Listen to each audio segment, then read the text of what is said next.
De última hora, el mundo acaba de recibir una advertencia que podría cambiar el destino del Caribe. Donald Trump declaró que podría tener el honor de tomar Cuba sin explicar cómo ni cuándo. Mientras tanto, la presidenta de México, Claudia Sheinbaum, lanzó un desafío directo a Washington. Y en medio de todo esto, Cuba atraviesa una de las peores crisis energéticas de su historia. Pero lo más inquietante no es lo que ya se sabe. Lo más inquietante es lo que podría estar ocurriendo en secreto. Quédate hasta el final del video, porque te voy a revelar un dato que no te están diciendo. Todo comenzó con una frase que recorrió el planeta en minutos. Donald Trump afirmó que podría tener el honor de tomar Cuba. No habló de invasión, no habló de sanciones. Solo dijo algo que dejó a muchos analistas desconcertados: tomar Cuba. Para algunos expertos, esa frase podría significar varias cosas: presión militar, control político o incluso una operación estratégica en la isla. Pero el contexto lo cambia todo, porque esa declaración llega justo cuando Cuba enfrenta apagones masivos, escasez de combustible y una economía al borde del colapso. Y cuando una potencia mundial habla de tomar un país debilitado, la historia demuestra que el mundo debe prestar atención. La respuesta no tardó en llegar. La presidenta de México, Claudia Sheinbaum, reaccionó públicamente y lo hizo con un mensaje claro. México respalda el llamado del expresidente Andrés Manuel López Obrador para apoyar a Cuba. México fue el único país, frente a todas las presiones, que se opuso al bloqueo a Cuba. El único. Una luz en el horizonte. México siempre ha sido solidario con el pueblo cubano. Siempre. Un pueblo hermano. Pero la mezquindad a veces, pues, está por encima de todo. El racismo, el clasismo, la mezquindad es lo que caracteriza a la oposición de derecha. Y acá, pues, es el humanismo, la fraternidad. Entonces, como presidenta, pues, nos corresponde, sin poner en riesgo a México, seguir apoyando al pueblo de Cuba. Pero lo que sorprendió fue otra declaración. Sheinbaum anunció que hará un aporte personal para ayudar a la isla. Y al mismo tiempo, como persona, pues ya veré si hacemos una aportación. Sí. Ya lo informaré. Es lo que le iba a preguntar justo, si va a hacer formalmente una donación usted a través de Sí, yo creo que sí. Este gesto tiene un enorme peso político, porque México ha sido históricamente uno de los países que más defiende la soberanía cubana frente a Washington. Y ahora, el conflicto ya no parece ser solo entre Estados Unidos y Cuba, podría convertirse en una tensión regional. Mientras los líderes discuten, la situación dentro de Cuba es cada vez más grave. Durante meses, la isla ha sufrido apagones de hasta 18 horas diarias. Las plantas eléctricas están colapsando, el combustible escasea y millones de cubanos viven en medio de una crisis que recuerda a los peores momentos del llamado periodo especial.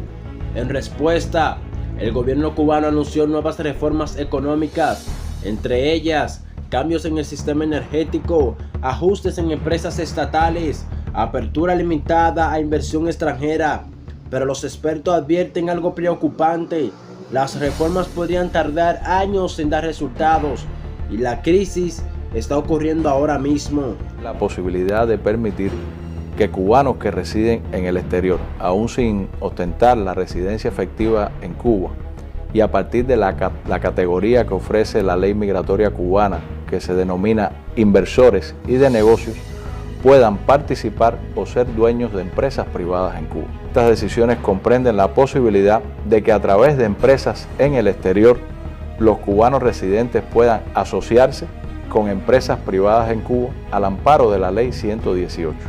Como es conocido, al amparo de la Ley de Inversión Extranjera, los cubanos residentes en el exterior, a través de sus empresas, pueden asociarse con otras entidades de nuestro país para desarrollar actividades económicas, de servicio, productivas al amparo de la Ley 118. Sin embargo, la novedad está en que pueden hacerlo, en este caso, con empresas privadas cubanas. Nosotros hemos reiterado en varias ocasiones que las puertas de Cuba están abiertas para la inversión de la comunidad cubana residente en el exterior, y cuando decimos eso no solo nos referimos a emprendimientos pequeños, nos referimos también a la posibilidad, siempre que la empresa cuente con capacidad financiera, con experticia, de participar en sectores clave para nuestro desarrollo, como mencionabas el caso de las infraestructuras, que suponen una transformación importante de determinadas actividades en el ámbito nacional. Al amparo del decreto ley 362 podrán participar en la creación y establecimiento en Cuba, previa licencia del Banco Central de Cuba, a través de instituciones financieras no bancarias,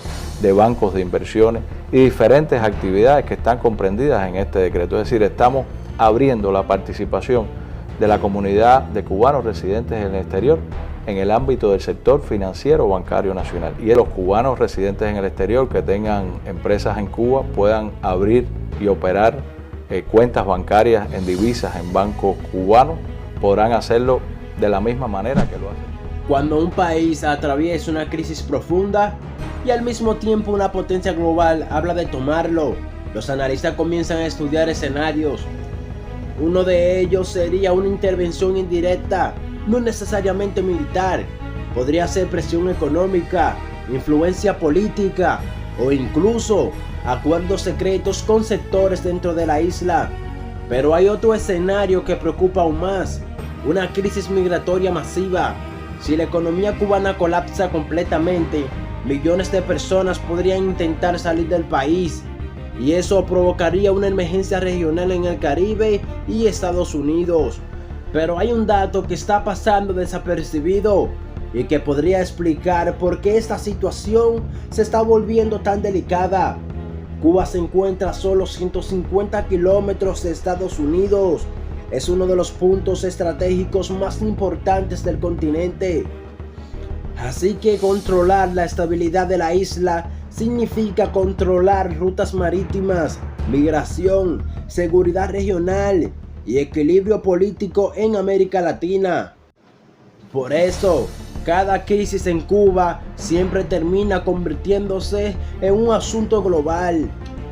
Pero aquí viene el dato que pocos están mencionando. Según varios informes económicos recientes, Cuba enfrenta el mayor déficit energético de los últimos 30 años. Algunas estimaciones advierten que la isla podría perder hasta el 40% de su capacidad eléctrica en los próximos meses, si no llega inversiones o combustible urgente.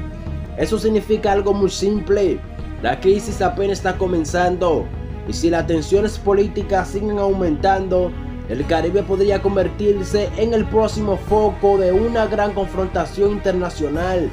La pregunta ahora es: ¿fue la frase de Trump solo una provocación política o una advertencia de algo que podría ocurrir muy pronto? El mundo está observando, y lo que pasa en Cuba podría cambiar el equilibrio de toda la región.